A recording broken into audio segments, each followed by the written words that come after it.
Hello friends, let us now learn some important points about the animal cloning. Do you remember the name Dolly, the sheep?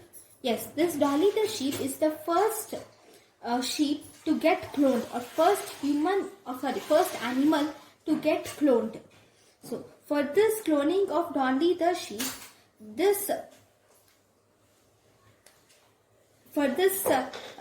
Dolly the sheep, we have taken the eggs of a sheep. Okay, first for this Dolly the sheep, we have taken the egg of a blackface eve. Okay, and then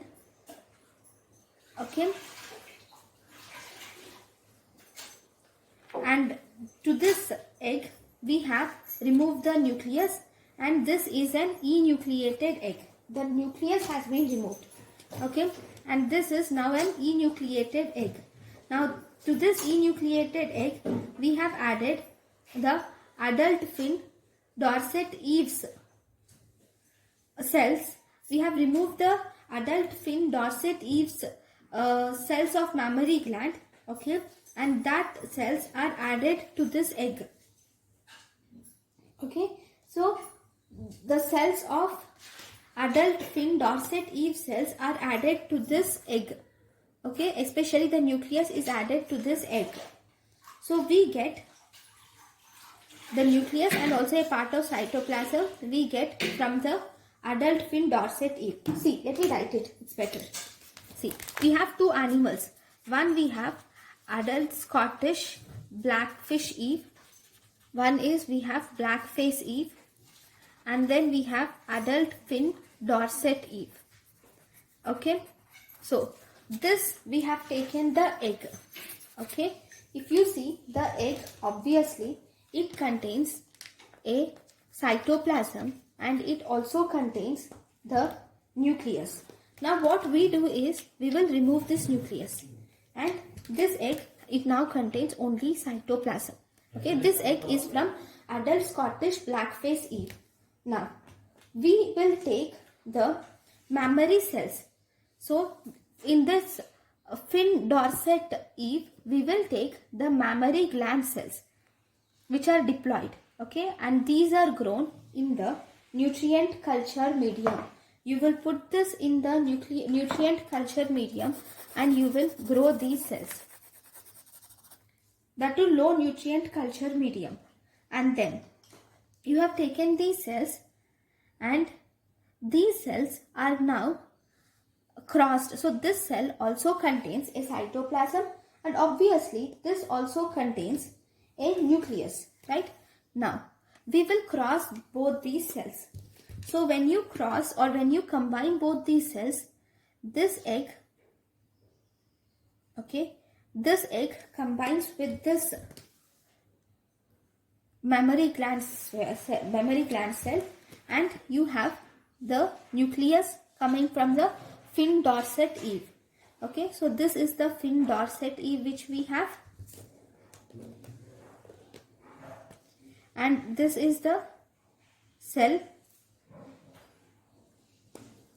Okay, a part of this cell comes from this blackface eve, whereas a part of this comes from the fin dorset eve, because both have been united.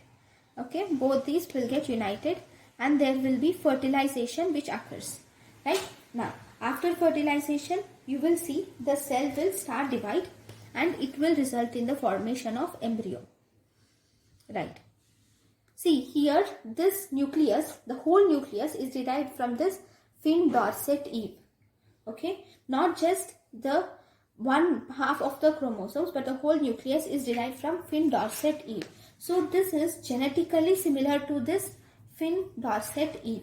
Okay, so we have taken the embryo and we will implant the embryo into a surrogate mother, and after labor, the baby lamb which is developed is named as Dolly. And whom does this lamb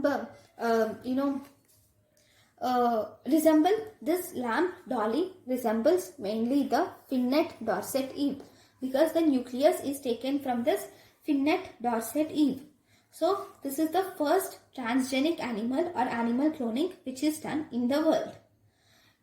Due to this animal cloning, many ethical concerns and many issues have been come up, and these experiments are not carried on.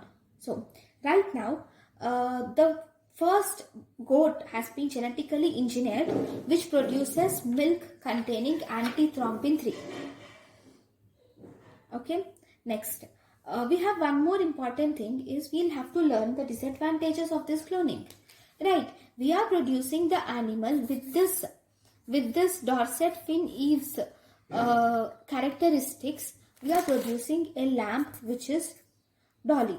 Right, we have produced it.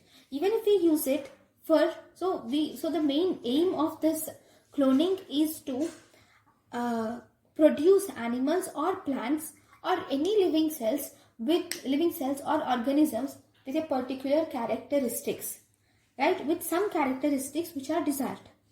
So the main problem here is there are no new characters are developed. We will get only the characters which are been previously designed. Okay, then one more important thing is we have said the genome here. The characteristics of Dolly mostly resemble the fin Dorset Eve.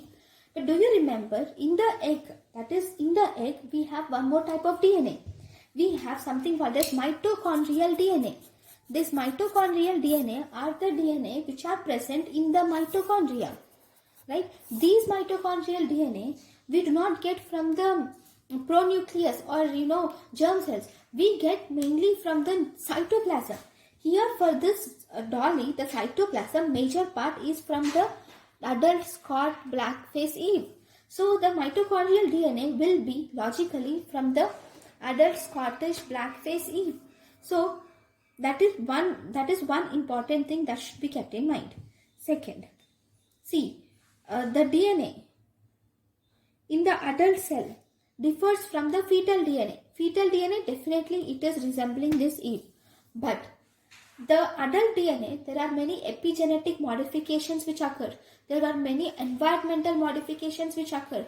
The environment, it can be in utero, environment or outside environment. All these play an important role in expressing certain genes and in inhibiting certain genes. So even if the baby or newborn lamb resembles the desired gene, but still at the end there might be a chance that this will not work completely, right?